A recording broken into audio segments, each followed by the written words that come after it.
照片上的这套别墅，相信罗美媛女士和董大海先生应该是最熟悉的吧？不是我埋怨你，我觉得这事儿有点蹊跷。买房子这事儿就你们俩知道，怎么罗丽也知道了？找的那小娘们儿，跟她好好谈谈。东西您还是拿回去吧。您说这事儿，我真没法答应。老董，我可告诉你啊，咱们这是民事纠纷，打到天上去就是钱的事儿。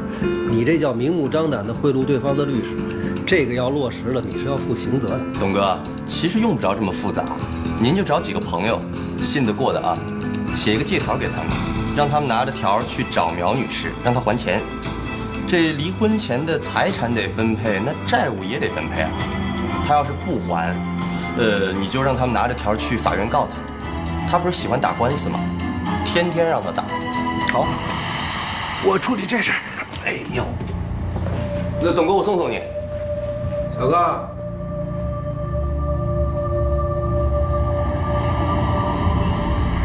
我是不是得防着你点儿啊？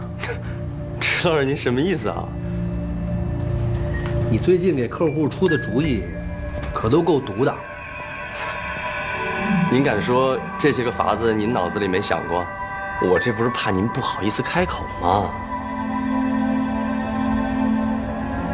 小刚，世间万法看起来都是有为法，如果有一天你能用无为法去面对得失利弊，你才真的能学有所成。记住没？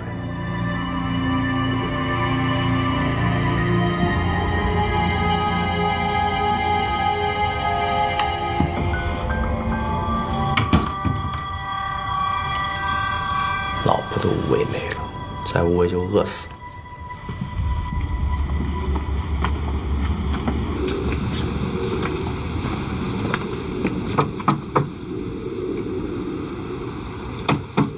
来了。你好，是董太太吧？你们是？哎，看来是嫂子没错了。嘿，嫂子好，嫂子好，我们是大海哥的朋友，大海哥经常跟我们提起您，说您特实在、特贤惠。是。那个董大海他没在家，还没回来。没事没事，嫂子，大海哥说了，有什么事儿找您也行，你们是一家人嘛，一家人。那请进吧。哎，好的，谢谢嫂子。来，不客气。哎，坐。哎，坐。你们有什么事儿啊？嫂子，董大海从我们那儿借了点钱，完了我们最近也是。您看您这儿什么时候方便？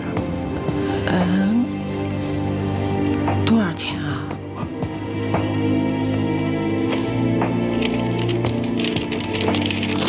你看这个。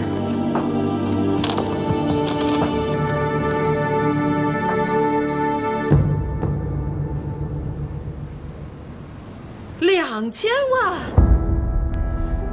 这什么时候的事儿啊？1年多了。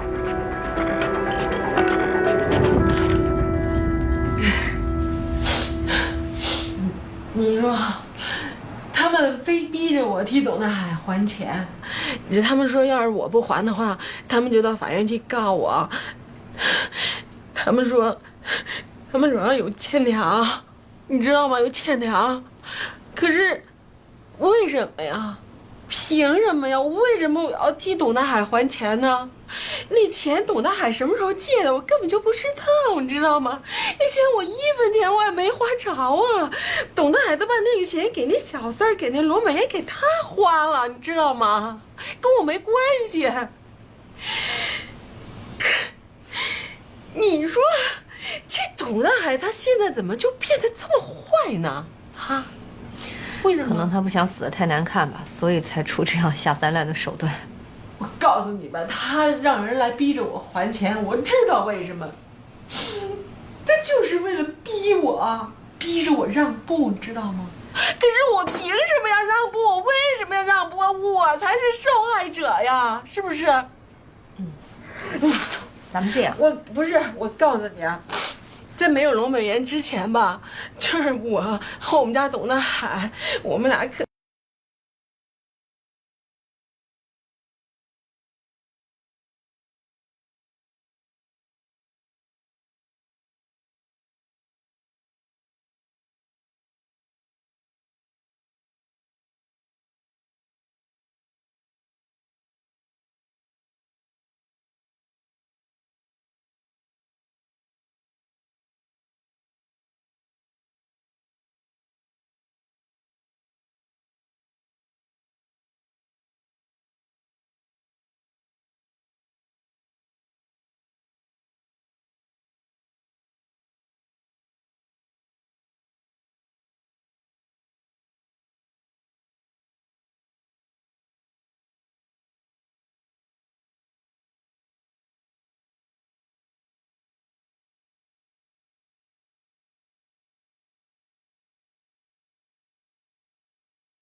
美玉知道吗？咱们那时候都管他叫汤小八，你觉得这事儿我能让他知道吗？现在都9点多了，你还不回家吗？我今天跟他说我加班。你真的别这。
媳妇儿，老婆，老婆，老婆，老婆，老婆，老婆，对不起，对不起，我加完班我就想喝一口，我就出来，我没告诉你，对不起，老婆。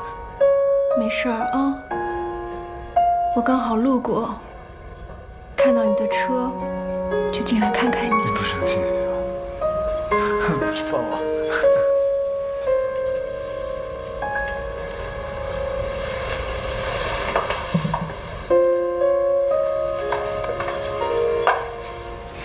这是我刚盘下来的酒吧，以后乾坤再想喝酒，就让他来这儿，我替你看着。好了，回家了。这衣服呢？美玉，乾坤是个好男人，好好照顾他。走了啊。再见。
董大海向我借钱写的欠条，我能看看吗？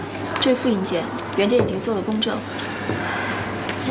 本来我不想拿出来，但是如果你们非要向法院提出诉讼保全的话，那我也只好向法院提起诉讼，请求法院判赔。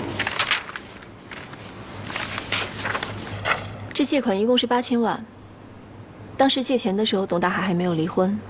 后来我买现在的别墅，董大海以支付房款的形式还了一小部分，还有将近6000万没有还。全部借款都是发生在离婚前。他离婚的时候又把所有的财产给了他的前妻，所以，我可以请求法院判决由其前妻苗锦绣共同偿还。董大海，8000万，8000万，你干嘛去了啊？你借这8000万干嘛造宇宙飞船去了啊？投资啊，赔了。投什么资啊？赔什么呀？你少蒙我。那个所有过程啊，它都不是目的。在过程中，我们找的所有证据，其实都是为了让自己满足目的。我们双方能不能认真的想一下，我们究竟的目的是什么？老董，中间这些过程，咱们能不能把这片翻过去？不能。为什么要翻过去啊？凭什么就翻过去了？我跟董大海20多年吃苦受累，现在他成了大树，我就翻篇了，让别人乘凉去了，凭什么呀？不翻。那你也不能把这大树给砍。没你说话的份儿。你算干嘛的？石爱东，这主意肯定是你出的吧？你不回答就是默认。没事儿，出吧，不就是借条吗？多写几张。我告诉你，你们都给我听好了，从现在开始，我苗锦绣的下半辈子我什么都不干了，我就干一件事儿，陪着你们打官司。我还就不信了呢。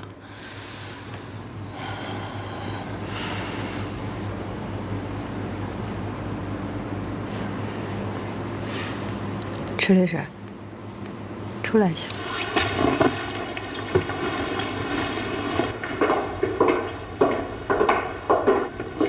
8000万的借条啊，亏你想得出来，你们这出双簧也就能蒙得了苗锦绣。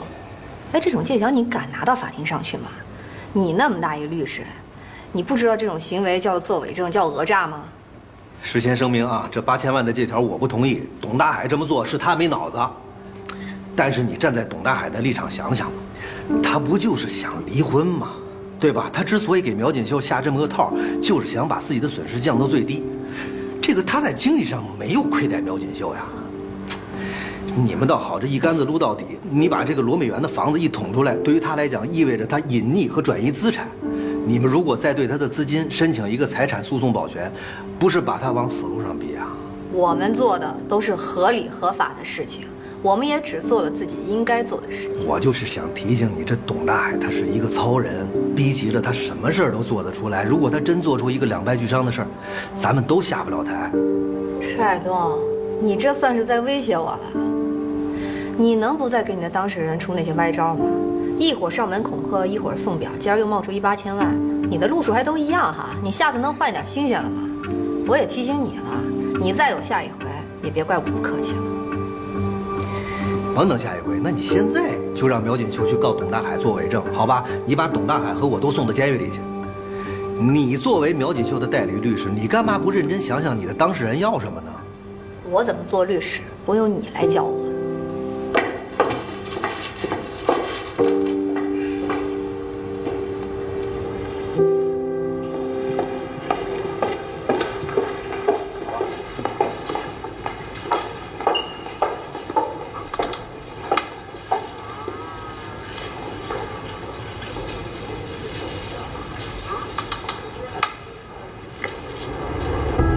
曹乾坤是在这里上班吗？哦，是的，他现在在开会。等他开完会以后，我带你进去找他，可以吗？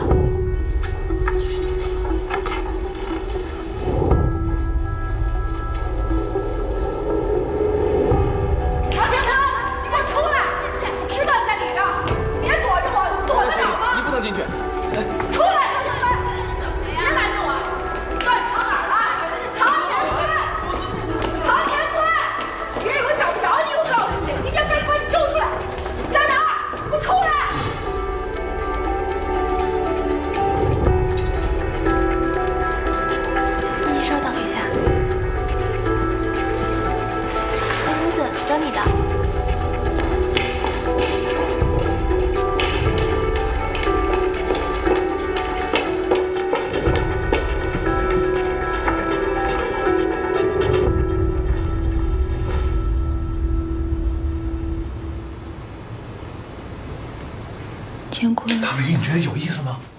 我就想问，你觉得有意思吗？你非得当着全公司的人面，你要跟我吵，是不是？你是不是非得过来给我下马擂台？你是不是非得要跟我吵？你是不是让所有的人？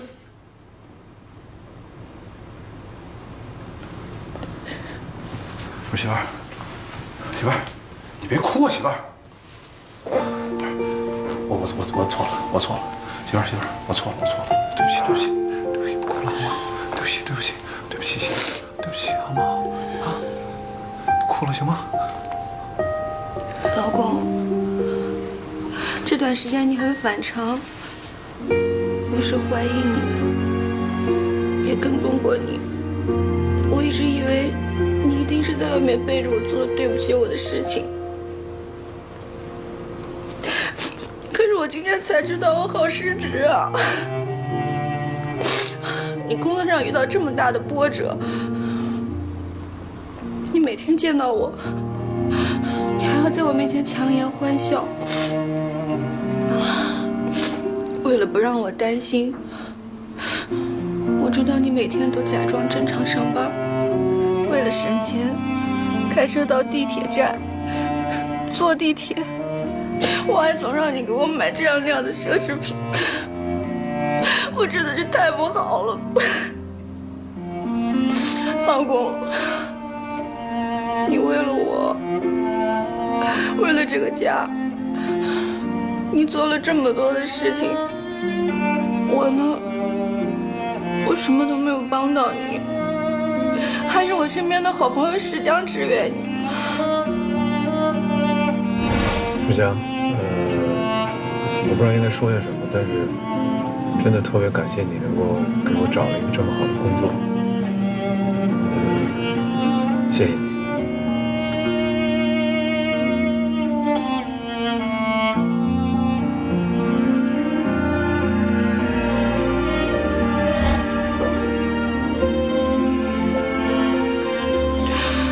我心里真的好自责，对不起，我不是个好老婆。老公，你答应我，如果以后你再碰到任何的困难，能不能先告诉我？我想跟你一起分担。我汤美玉不是只能跟你同甘，我还能跟你一起共苦。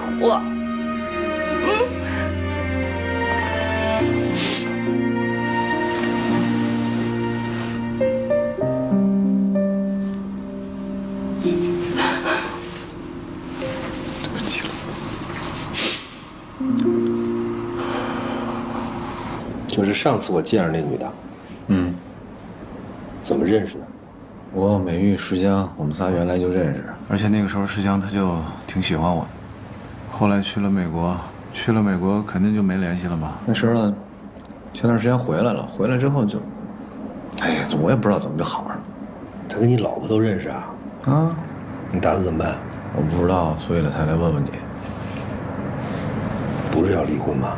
离个屁婚啊！那跟他分开不完了？我也想，可是你说，你要分开哪那么简单？说实话，他对我挺好的，人又听话，说啥是啥。但是我跟美玉那块儿，嗨，那句老话说的特别对，你知道，结婚一定要找门当户对的。你知道我现在都不敢回家，我一回家就特别。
那个董大海给罗美媛买房子那事儿吧，知道的人特别少。董大海就一直奇怪你怎么能知道呢？我这儿压力特别大。放心吧，不会说的。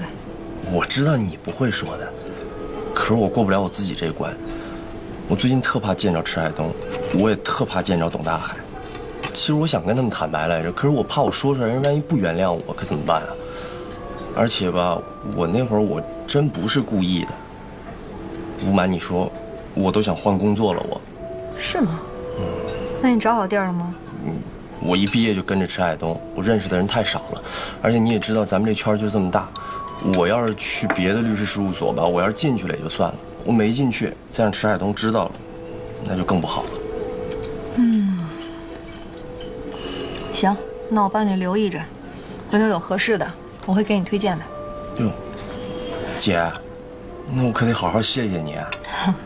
我这最近都快得焦虑症了，整晚睡不着觉，我纠结的要命，我实在憋不住了，我才想今天约你出来吃个饭。现在说出来心里舒服多了。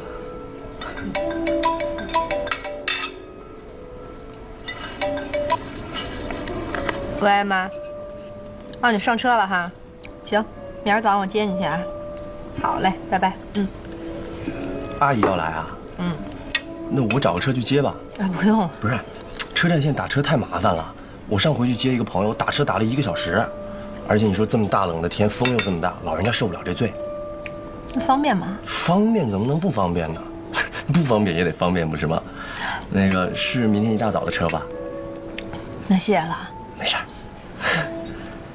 那女的有那么好吗？好啊，我看着很一般。你是光看人外表，没看人内在。我当然看不见她内在了。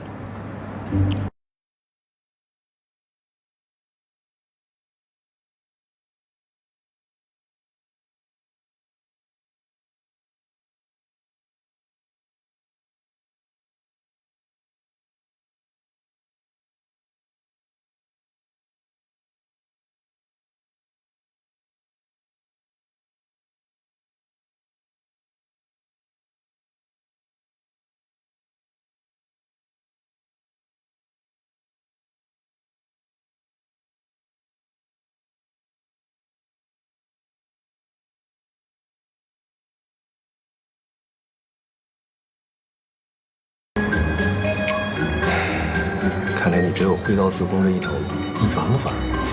哎呀，修行的太差，继续吃素吧。劝你几句吧。你以前怎么闹都行，现在不行了。现在汤美玉给你生了个儿子，你现在是当爸爸的人了。男子汉大丈夫，要负责任。你能把那张照片发给我？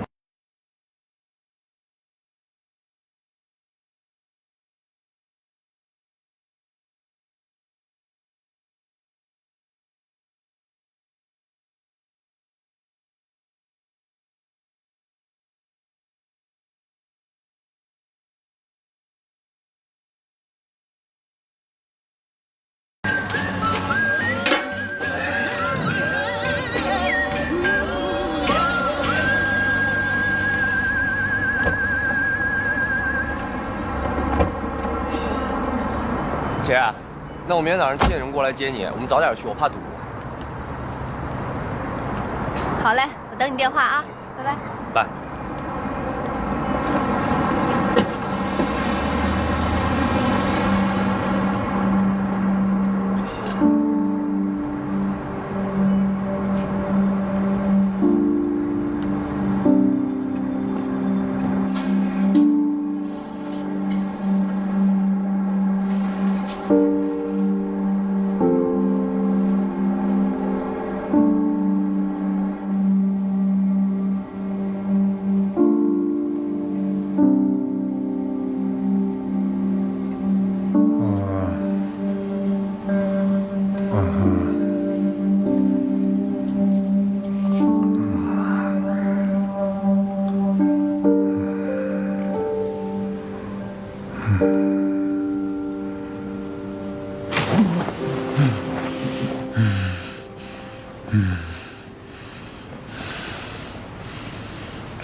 我突然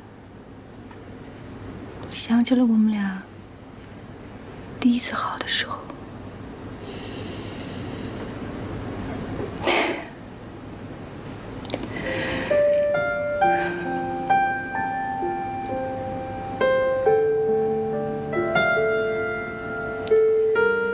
我知道那天你是装醉的。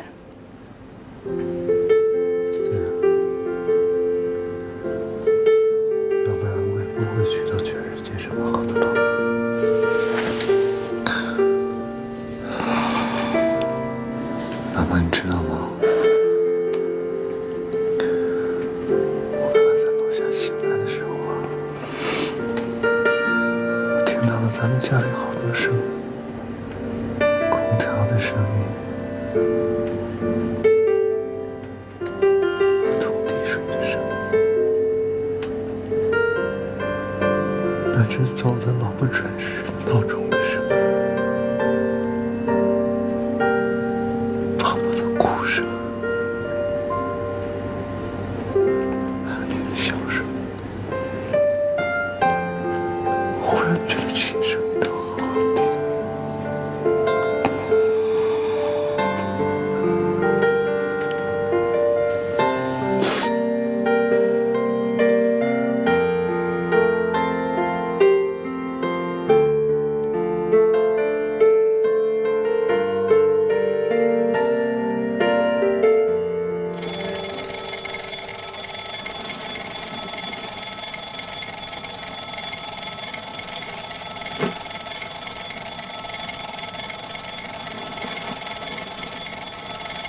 姐，那我明天早上7点钟过来接你，我们早点去，我怕堵。好嘞，明天早上我等你电话啊，拜拜。哎，我倒要看看是谁。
哥，你在这锻炼呢？你怎么来了？我帮忙接一下罗律师他爸妈，一会儿就回公司了。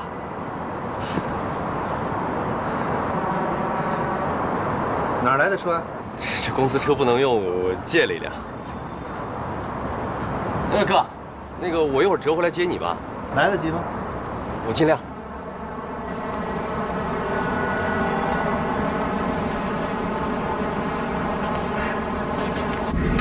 池海东不会为难你吧？他这人，甚至有时候心眼挺小的。你们俩最近都不太说话了吧？以前。你能在他手底下干那么长时间，还是挺不容易的哈。姐，我看您跟那个吴老师挺熟的，我听说他那边最近在招人，你能不能帮我打听打听，看他那边需不需要招像我这样的？行，回头我给你问问吧。哎。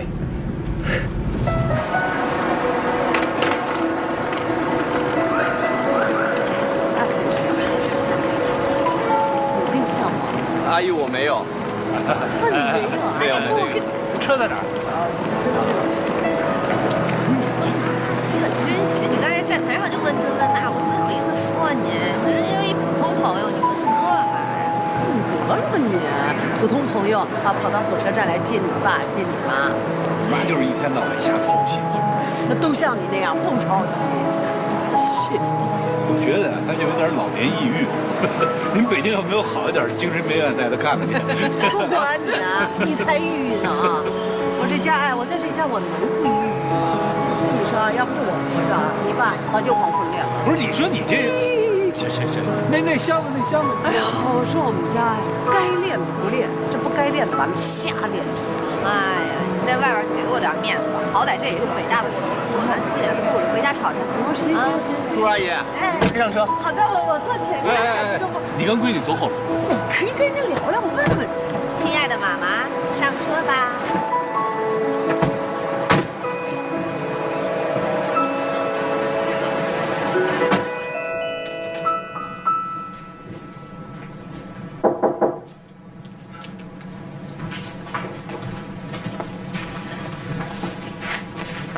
这个您帮我看看。